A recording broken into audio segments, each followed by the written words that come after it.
কলকাতা পুরসভার 101 নম্বর ওয়ার্ড, যে ওয়ার্ডের পৌরপিতা বাপ্পাদিত্য দাশগুপ্ত। যে ওয়ার্ডটিকে সুন্দর করে সাজিয়ে তুলেছেন তিনিই বাপ্পাদিত্য দাশগুপ্ত। যাদবপুর বিধানসভা কেন্দ্রের দেবব্রত মজুমদার এই কেন্দ্রের বিধায়ক। তবে নির্বাচনের পর থেকে দেবব্রত মজুমদার তিনি যেভাবে তার বিধানসভার বিভিন্ন ওয়ার্ডগুলোকে সকলের সাথে সংযুক্ত হয়ে যেভাবে তিনি কাজ করেছেন, তার নিরিখে 101 নম্বর ওয়ার্ডও অন্যতম।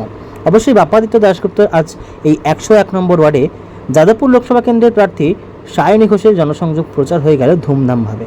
দেখুন সেই চিত্র শুধুমাত্র নিউজ আপডেটের পর্দায়।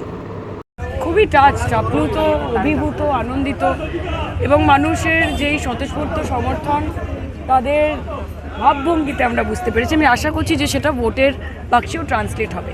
তবে এই যে স্বতঃস্ফূর্ত যেটা আপনারা দেখছেন রিয়াকশন, সেটা শুধু আমার জন্য নয়, সেটা মমতা ব্যানার্জির জন্য, সেটা আমাদের বিধায়ক যেরকম 365 দিন কাজ করে মলয় মজুমদার তার জন্য, সেটা যেরকম বাপ্পাদিত্য দাশগুপ্ত পৌরপিতা তিনি যেরকমভাবে সবাইকে নিয়ে এগিয়ে চলেছেন সেটার জন্য। তো I think it is a collective effort and therefore collective reactions.